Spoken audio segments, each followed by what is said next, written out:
Hello and welcome to the Trinity Tech Talk here, live from Munich, live from the ARRI studio. Now, this is the fourth year that Trinity is with ARRI, and it's the fourth year that Artemis is with ARRI. And if you would ask me what is a word to describe this, the best, I would say inspiration.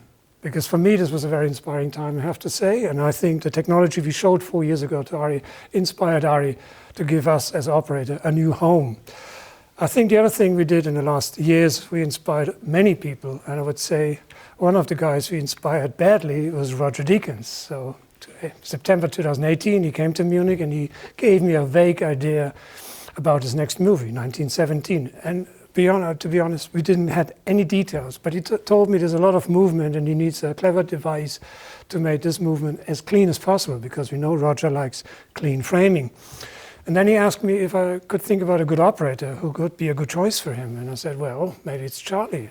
And when you see this photo, I think you can see there's two operators, two cameramen, they're inspiring each other. And I have to say, the result, on the other hand, inspired me. As I saw the movie, I was really touched badly, because I'm so thankful that we as operators, gimbal operators, Steadicam operators, Trinity operators, at such a stage, such a platform to show what is possible and how this technology and the skills of the operator can support this kind of shooting.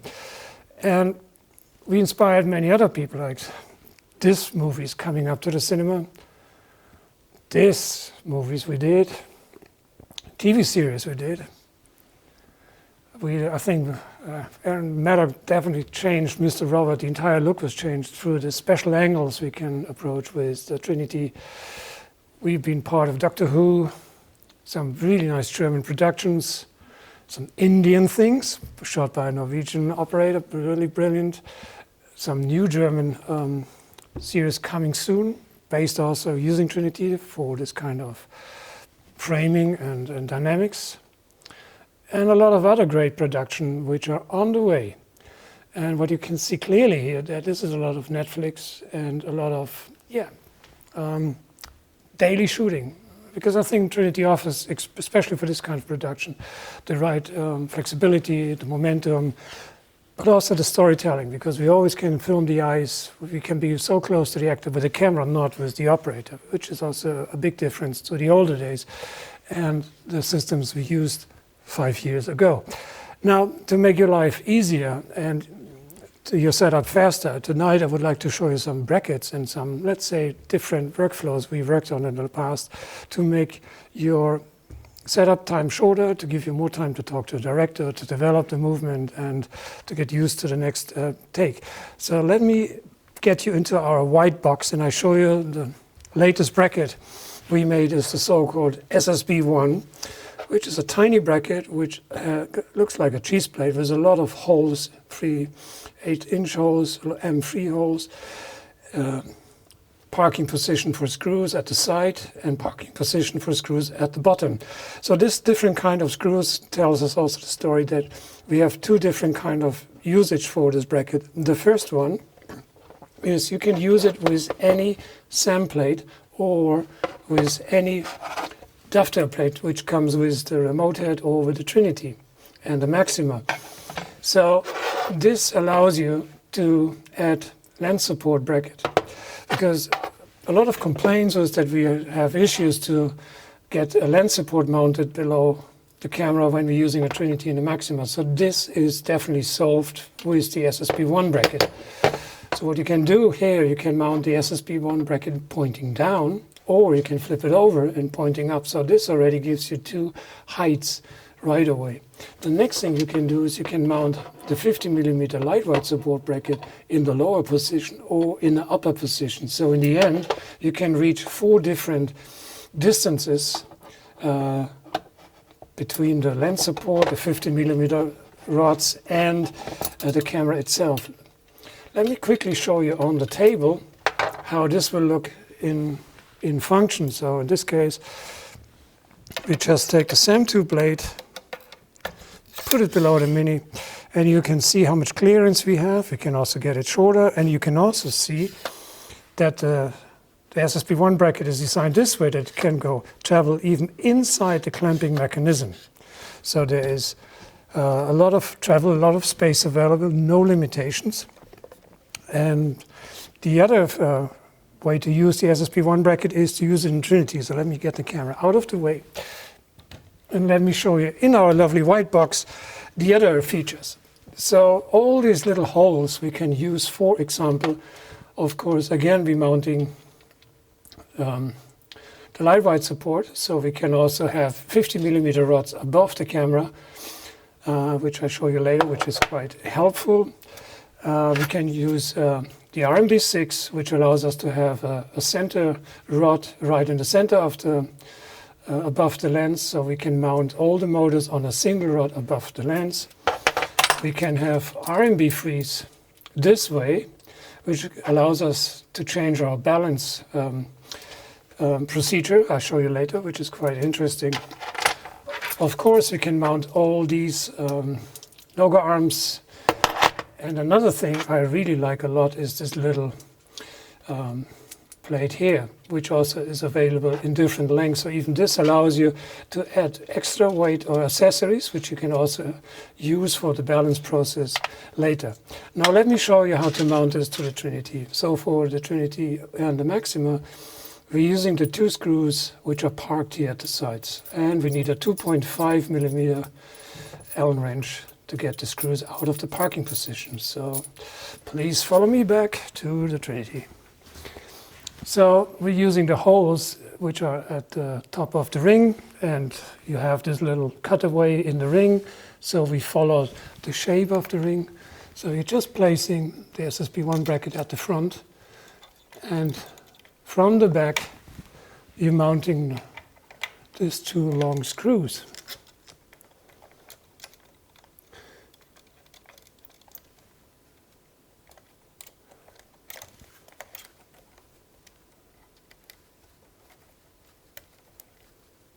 Which takes a second, as you can see. So the first thing we do is, for example, we're using, one second, the RMB6. We put it right there.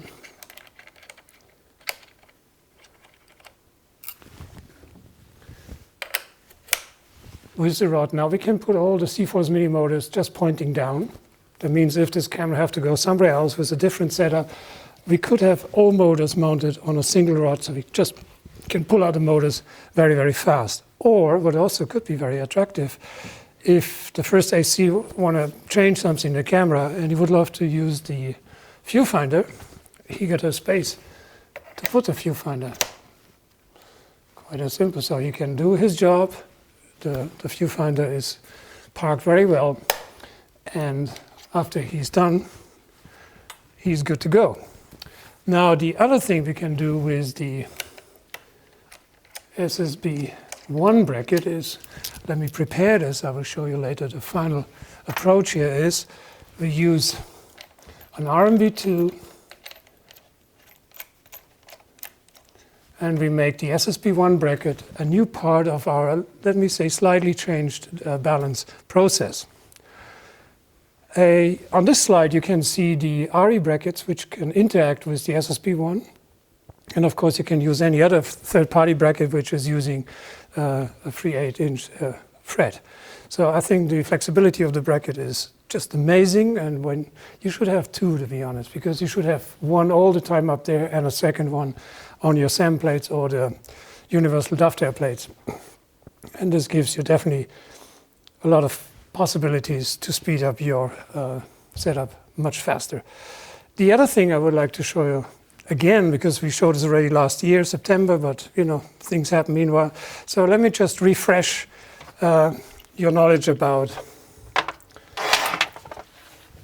our little counterweight set. So the set is a big one and two smaller weights. The weight of the small counterweights is the same weight like a C-Force mini motor. So the idea behind this, because every time we do the balance, we want that the camera is balanced in symmetry. That means if we have one motor on one side, we would like to have another motor on the other side, just to get the camera perfectly balanced.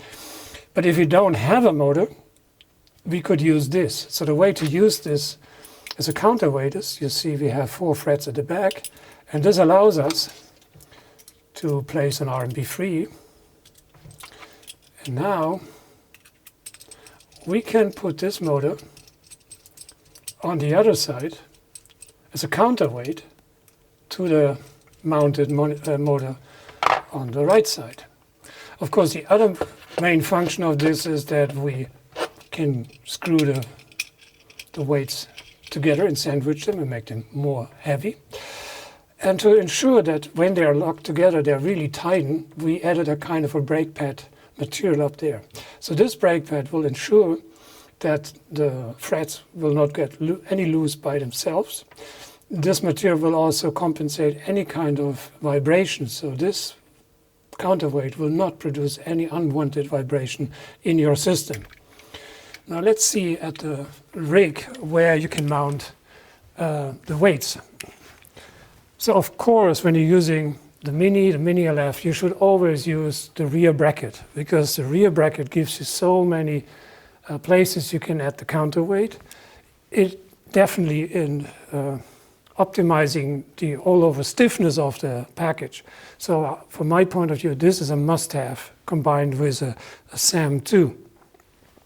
Now at the front, if we now add the 90mm rod, for example, to an R&B free, which we mounted on the same line like this, the lens, so this is a very balanced position, we can add this amount of weight, and this will perfectly now counterbalance the motor on the right side. And a bit later, I will show you another nice way how to use this, and the bracket up there. So this little chart just gives you a quick idea. So this is the number you should order. And this is the sizes also in pounds.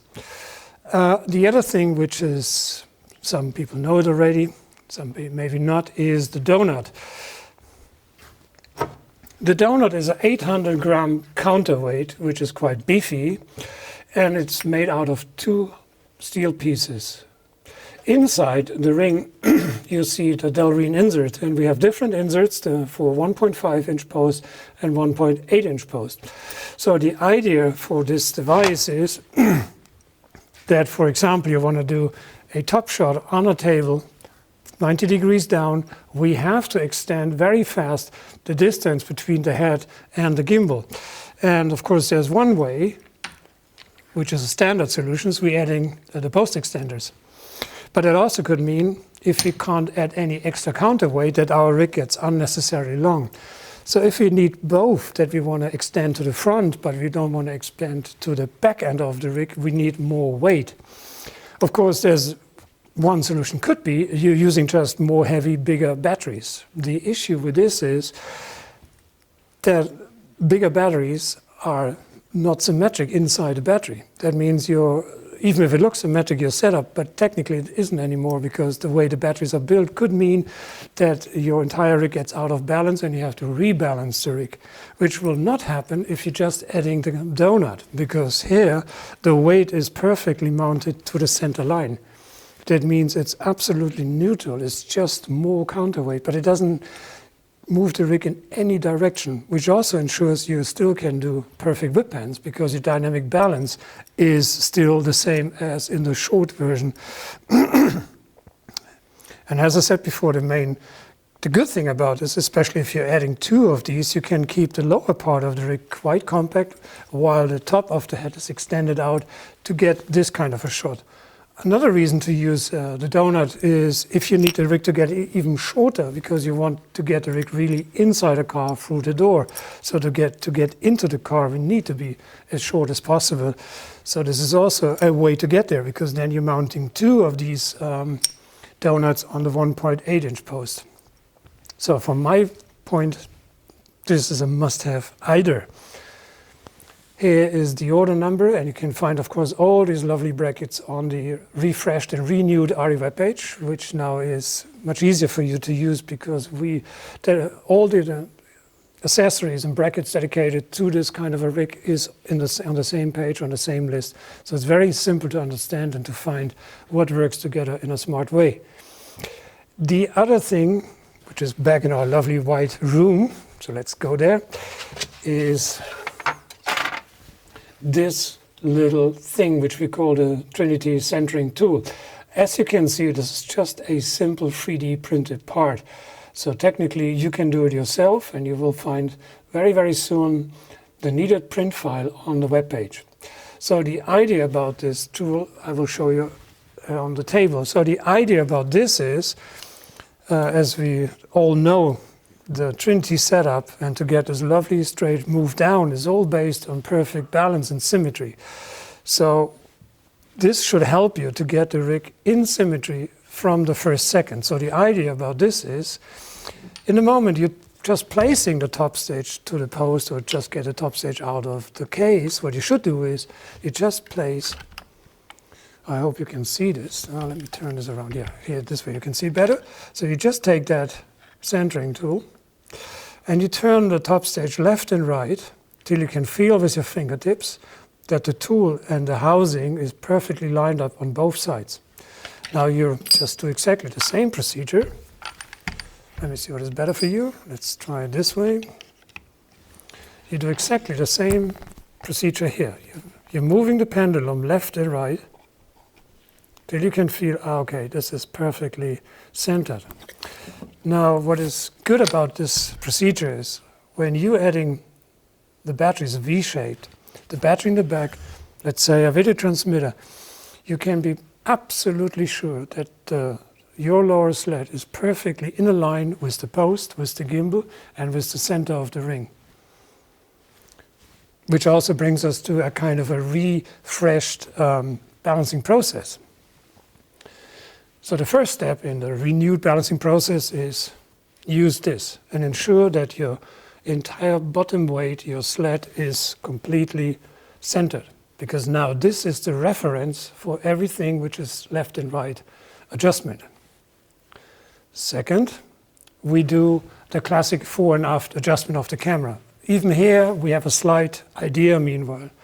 First of all, you see I could work easily on my ring and it didn't move at all because I used this lovely bracket made by our dear friend Sebastian Joly from the UK. So it's a very, very good thing to have, especially in the setup procedure. So now let's talk about the fore and aft adjustment of the camera. Of course we open up the clamp and we're moving the camera fore and aft. Now there was a lot of discussion, of course, online and in our workshops, and we discussed the question, do we need to be perfect balanced? Should we be super neutral? Yes, no, what is the right thing to do? Now my personal point here is we should not be too perfect. Of course, we should have a perfect weight distribution and we should try to look for a very neutral feel. But in the end, we should have a slight, let me turn this into the side. We should have a slight movement to the front, just a very slight one. Why is that so? If you balance the head too perfectly into a neutral position, you bring the gimbal, as the way it works, into a kind of a dilemma, because the gimbal don't know if he should move the motors this way to the next magnet or in the other way to the other magnet. So technically we could end up that the motors start to oscillate in between two positions because the gimbal doesn't have a clear idea of what he should do. By having this a little front heavy, we give the entire system a clear idea that we want the camera to lean into this direction, and then the gimbal will do exactly what we want to do, what we want him to do, to just hold the camera on this dedicated position. Because again, if the gimbal doesn't know what he should do, he will start to travel in between two positions, which will end up in oscillation and other things we will talk later about it. So after we find this slightly, really carefully, slightly front-heavy position, we go back to our classic horizontal thing. We find a neutral position here, and of course we use as much as possible the fine trim, because this will also speed up the process. And then the next step, as classic as we are used to, we go fore and aft adjustment by moving batteries in and out with the fine trim. But remember, keep the pendulum slightly in, more facing to the front. So we can have the pendulum perfectly centered with the post, or I would say move it 10, 15 millimeters more forward, because it will give you a bit more drop down in the horizontal position when you do your rotation test, or anywhere when you do a horizontal move forward, for example, through the window of a car. And now here's the big change now. The next thing, of course, we will have to adjust the side to side. Now, because we use this little simple tool, we made the lower slat our reference. So to get the system balanced left and right, we need to move the camera, which we did most of the time in the past. So we open up here in the front and move the camera to the side, which also, of course, means we may move the sensor a little bit out of the optical and mechanically center of the ring. But thanks to the SSP1, we have now an alternative. So the concept now is you can really move the camera, the sensor, perfectly in the center of the ring. And then you just add this little rod. And just by moving the rod left and right, you will see, you will have so much momentum in effect that you can trim the entire rig left and right very easily and very precise, because here you can do a very precise little movements, and in the moment you got the right position, just lock it and you're done. So if you got the feeling, well, oh, it's still not enough, I need much more support up there, then again, just take this little lightweight counterweight with the R&B free on and just add this to your little setting, and then you have for sure more counterweight and more possibilities to compensate offset settings. The good thing about this is you can use the entire setting even down here. So even here you can, instead of up here, you can do it down there, which also have another interesting aspect because you can also use longer 90mm rods here to do the same kind of adjustment. Plus, you will have a second little add-on feature, which is a kind of an Untitled feeling. So the rod will also give you a bit more inertia on the roll axis, like in the old days with the Untitled. So I think it makes really sense to get an SSP1, go to the next ARRI rental, get all the brackets and play around, and you will see that with this little bracket we can change so much dramatically the balance process, and also we can also compensate tricky camera setups, very tricky camera setups, with whatever huge accessory boxes, you know what I'm talking about, the awful part. Now the next step, of course, after we balance the rig so nicely left and right, so precisely, we will bring back the rig to horizontal and we do our classic rotation adjustments. And now you will see, if you did down there a good job, there's slightly no compensation or adjustment needed anymore. You will see that the rig will be perfectly itself in the horizon position.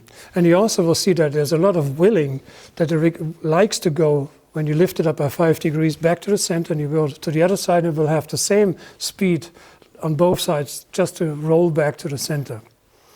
And if there's still a little need for a adjustment, you will see that a quarter of a turn or 1/8 of a turn already is enough to get the rig to the perfect neutral sweet spot. And this all comes from the SSP1 and this little device, because we changed the lower slat into a very precise amount of counterweight.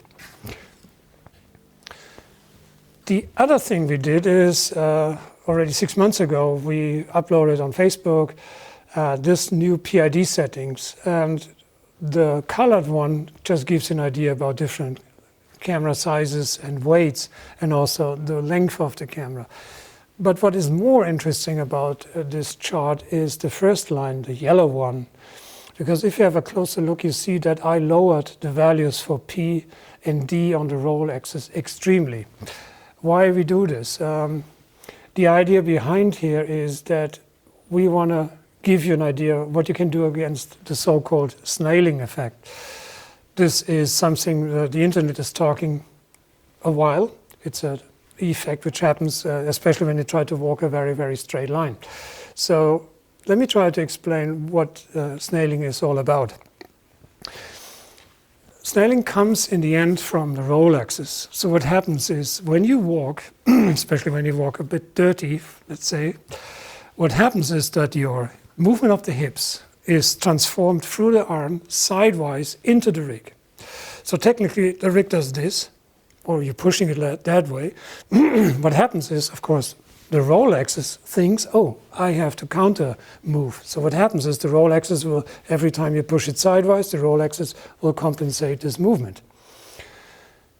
With the new values, 1 on P and 2 on D, we lowered the amount of counter power of the roll axis. That means now we can ensure whatever you put in from the side, the reaction is not so powerful as it was before, because in the first factory preset we had just a quite high power momentum on the roll axis, which also means that whatever you push in to the rig from the side was even oscillated or higher than more. It was a stronger feedback than what you put in. It was amplified. With the new values, we moved this down to a minimum. That means whatever you put in will not come out that strong anymore like before. And this lower, let's say, softer reaction of the roll axis will immediately lower the effect of this snailing. Because if the roll axis is reacting too powerful, it's overreacting, there's a momentum, there's energy, and this energy have to go somewhere. And the easiest way for the energy to get out of the system is the pan axis, because the gimbal, of course, is super low friction. That means that's just the easiest way to get out of the rig. And this is why the rig could slightly start to oscillate here. The other thing you can do to reduce this by side lower power, perfect balance, is your arm post. You have to ensure that your arm post is absolutely insulating your movement of the hips of the Trinity. So what you really should look for is that your arm post is not scratched, that it's really smooth surface, that your bearings are good. If the bearings are not good, maybe you should replace them or just put a drop of oil in, but make sure that this is absolutely willing to move and don't block it at all. The third thing you can do is try to mount the arm connector on your vest front mount. Just lift the bridge and bring it a bit more to a neutral position, which is up here. Try to get away from the hips, because if you have the arm too low, too close to the hips, you get a lot of side hip movement into the arm. The same with back mounted. Try to lift your arm bracket just to get away from this hip movement. And of course, the thing you can do as an operator is just to rethink your start and stop. And you should maybe remember the first class you did, your first hour in the workshop was all about a smooth start and a smooth stop. And especially with Trinity, this is key again. Because if you push the rig, as you do your rig, your Steadicam all the time, just push it and go ahead, you may forgot about that this camera is 15 centimeters higher. That means the inertia takes longer to pick up the movement of the camera. So you have to move first the camera to make sure the camera is already flying, and then you just follow this movement. And you will see immediately this entire snailing movement will go away. And there's another thing, of course. If someone said, walk the perfect straight line, you come back to exactly the same problem we already understood before. If you are too neutral in what you do, the sensors, the motors don't know what to do, because you don't give the motors a clear idea of what it's all about. So even here, if you are too neutral, the roll axis by itself may start to oscillate and will produce again this kind of a movement. So what you can do to get your straight line clean, bend the line and just make a little slight banana in your movement. Because the sensors are so sensitive, they will immediately feel, that's the direction we want to go. And then the motors know exactly, okay, from now on we just hold the camera this way, done. So always try to blow just a little wind in your sailing boat. Just that much that the sails are not wobbling anymore, but just the ship is not moving. And if you follow this kind of concept, you will even get the snailing effect easily under control. And that's my technical part for tonight. So let's start with your questions. Yeah, here's a question. So what kind of camera is now in the Trinity in the moment? Of course, it's the Mini LF with a signature prime lens. And So what camera else could be there? Could there be a Sony Venice, for example? Yes, and we hope you do this because we made some new brackets for you. So there's a SAM4 on the way to ensure the Sony Venice will be perfectly mounted here. And of course the SSB1 will also give you the same good access to get the motors mounted to the Venice from the top. You can use the 235 film, 416 film, of course the Alexa up to the Alexa LF, which is beefy, but it's possible. What about the lenses? So you have here now a signature prime, which is per se lighter than other lenses. Good choice. So what would you recommend there? Again, I think as an operator, as we all know, the recommendation about the lens is coming from the DP. So whatever he is asking us, we have to follow. And it's our job to make this lens work. And that's the reason why we made the SSB1 bracket. Because now we have lens support, we can mount heavy lenses, wide diameters. We can especially support anamorphic lenses perfectly because we have a stabilized roll axis. And the only thing I could say about lens choice is don't be afraid about long lenses because we have a stabilized head. You can really try to offer shots which are really long. And on the other hand, also be open for very wide angle lenses because we can go from high to low so fast. A super wide angle lens get a very good dynamic and I think a nice look, especially for music videos and commercials. So I read another question coming in. I found that having a lot of weight above outside of the ring, like think about CNET tape, etc., has a lot of influence on the overall balance of the rig. Very correct. And tilted forward. So balancing with the rod above the camera seems like a no-no to me. If you use this, that's the idea. You can counterbalance this. On the other hand, I think also this bracket gives you the chance to get on the if you use the short Norga arm, the weight very, very low. But you're very right. Of course, there's a point you have to find a good balance in between. That means if you put something on the rod up there, you should have something below. That means motors are down if you have CNET tape on top. You should not have everything on top at the same time. Again, you have to balance in between both sides. And again, even here, the SSB1 bracket gives you on top and on the bottom of the camera to add equipment. Or if it's still a kind of tricky, you can add, which is of course not the nicest choice, but you can add counterweights to finally compensate something which must be there if you like it or not. Then this is the right solution. Because again, you can even mount this directly into the SSB1 bracket at the front, and you can have you can put a second one in. So I think this bracket solves this kind of no-go, no-no situations in a better way as we had it till now. What would you recommend for CNET tape positioning? Very good question. Very good question. To be honest, I had it always below the lens. I did not use it this way. I always had it below because in the end I always tried to measure on this part because it was easier to measure than in the face. And also I like the idea that we are really parallel to the lens and not pointing down. It's also easier for my focus puller. So my advice would be below the lens.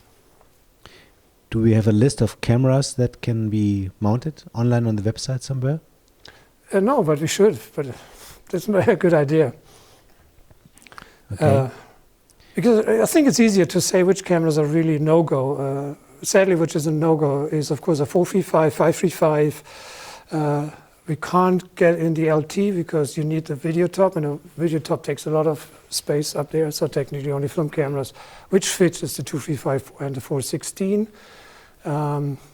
You can mount any box camera. You can mount also television cameras, full-size camera, if you can take off the handle. This is also possible. Somebody's asking about, in those coronavirus times, about the next ARRI Trinity Academy training. That's a good question. The answer is that just yesterday we finished our online seminar, which is available very soon. So you just send an email to the ARRI Academy and you will get access to my online video, and you can join this kind of a workshop, and you can use these videos to prepare yourself for a live session. Then it means after you saw these videos, then we will arrange times we talk together and we do it online. And if needed, we can also send an equipment to your location. So you got gear at home and we got gear here, and then we do it through the internet. But as a preparation, you should watch the videos we made for you. Similar topic, when can we expect a tech talk on SRH 360? In, what was it, 2 weeks? 2 or 3 weeks, very soon. We're working on this. It's on the line. Same table, same place, same studio. Okay, so is there anything also online coming for online training for SRH?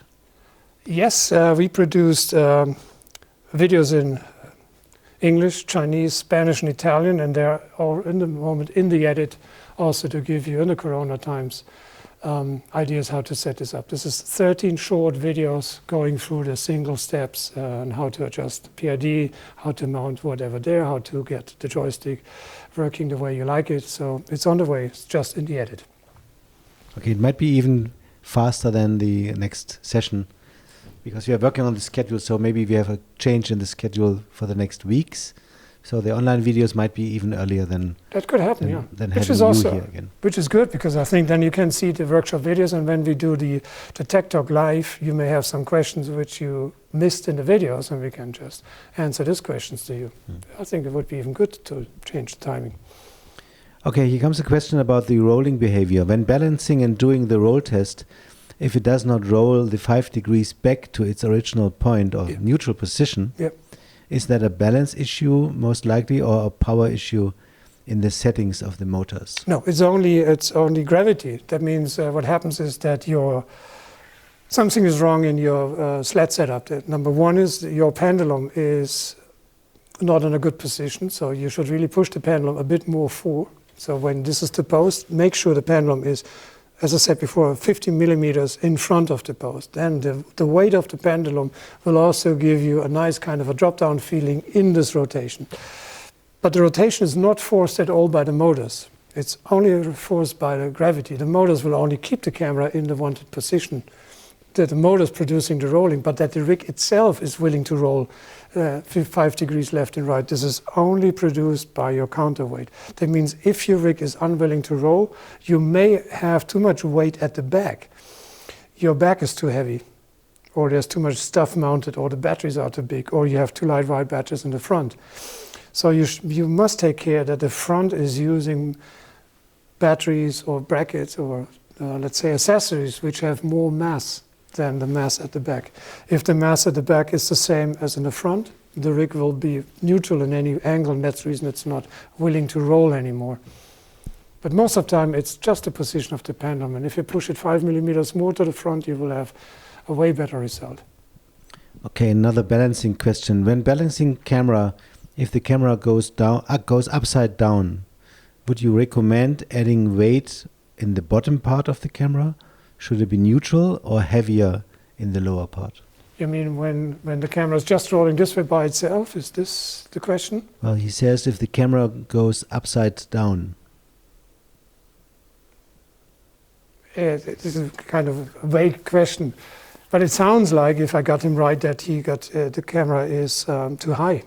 Could be a red camera, for example, because the red got a kind of an issue. It's a very high camera. That means the center of gravity is higher than the center of the ring. That means there's a lot of weight just by the design of the camera above the center. And if this is your, let me say, starting point, then my answer to this would be you have to get whatever you mount to the camera below the lens to have more weight below. That means motors have to go down there, Cinetape could go down there, and you should avoid any unnecessary things on top of the camera, even the back. So you should try to get everything below the camera, and this should solve the problem, because then you have a more neutral weight distribution through the entire package. All right, so if this was not the real answer, or if you misunderstood this, Nico, you will see at the end email address, and please send this again to us and explain it maybe in a different wording, so that Curt then later on can answer via just email. A photo of the setup. This would be lovely. Yeah. Because then I don't have to guess, and it's. What is the best handle length? You mean on this handle? I assume you're talking about this handle. Well, the minimum length, as you get it from us, is the regular gimbal plus one extension. It is also quite interesting to even put a second extension here. But in general, the question is hard to answer because I think every operator is everyone got a special taste. And as long you feel fine with even 2 extensions, then feel fine. And if this is a good way for you to work with, then go ahead. The only thing we should avoid is that the handle is too short, because if this is too short, you may just hit the monitor with the Trinity head when you do the up and down movement. Can the SSB1 already be ordered? Yeah, it's on stock. Okay. Just call. So, Ship it. Now. How much having the camera optically centered in the middle of the ring affect the snail effect? Especially when using another camera other than ARRI and SEM plates with another third-party plate. So when it's centered optically in the middle of the ring, does it affect the snail effect? No. As long as the camera setup is not crazy out of balance, this is not the main thing. But we, of course, like the reason why we like the SEM plates is you can use the roll axis as a creative part. It means you can use the external radio controller. You can give this to your DP, and he can help you, first of all, with the tilt, which was, for example, happened a lot while 1917, because just walking through this set was already insane. And of course, for all these music videos and car commercials, they're using a lot, the DP loves to use the roll axis. And here it's key that we can ensure that the center of the sensor is in the center of the movement, that the Dutch looks really nice. So somebody's asking about the battery position. Can you give some information about the battery position? Yeah. This is also part of the workshop videos we produce in the last days. Technically, of course, we have a lot of different batteries on the market. We have gold mount and V mounts, and both batteries already asking for a different, let me say, setup concept. Most of the time when you see me operating since the last 4 years, you will always see me, first of all, using very small batteries, and you will see me using gold mount batteries, which I'm always mounting like this. The reason I do it this way is because if the batteries are V-mounted to each other, I don't have to take care about the balance too much, because the left battery is balancing out with the right battery. So this is already neutral just by the way I'm mounting this. With V-lock batteries, it's a little bit more complex, because most of the V-lock batteries tending to be very, very long. So with V-mount batteries, I can only sandwich the batteries. If one battery is on top and the second battery is on the bottom. The other thing I have to take care about by using V-mount is I have to be able to get the battery in and out. So all the batteries have to face forward looking this way. What I do is, when I'm sandwiching V-mount batteries on top, that the top battery is about here, while the lower battery is pointing out like an inch or 2.5 centimeters more forward, just to ensure I get more clearance at the back of the battery, and I give the pendulum so much clearance that I can even move the pendulum 15 millimeters offset of the post. So this is maybe also an answer to the question before. If you take the V-mount batteries, the top one is closer to the post, the lower one is a bit more far away from the post, then you have the needed clearance for the pendulum to get it into the position to get the good rotation drop down later. As I said also before, talking about batteries, you should avoid that the battery in the back is more heavy than the batteries in the front.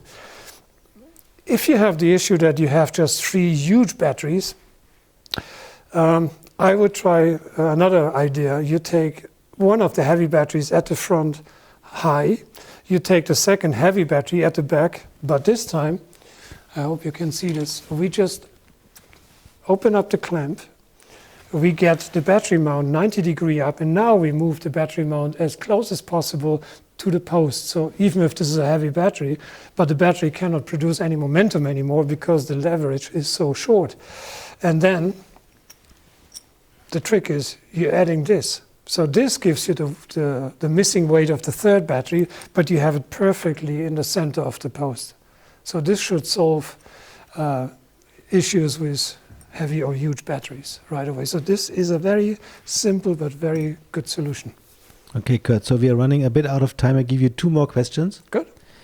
And one's, I think, an interesting one. I've seen a couple operators locking the Trinity ring, and thus being able to roll the camera in a full 360. Correct. Is this safe to do, or can it harm the rig? It is safe to do, because the only thing you do technically is very simple. You switch off the motors, and you just put a little tape on the motors, because that's enough to lock. Let me try to show you how this works. Because number one, to get a full 360 degrees movement, the rig have to be in a horizontal position, number one. So the post is straight, because in the end, the entire roll is produced by the post, which is rolling 360 in a horizontal position through the gimbal. So what you do now is you're locking, on one hand, the camera in this position, and a simple, lightweight way to do this, you take the yoga block of your girlfriend.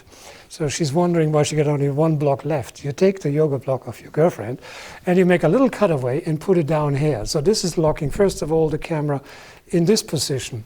And the next you do to stop the roll motors, you just take a little gaffer tape and you put it just on top of the motor, because if you have a closer look, one part of the motor is not moving and one part is moving, and just by connecting these two, the roll axis is rock steady.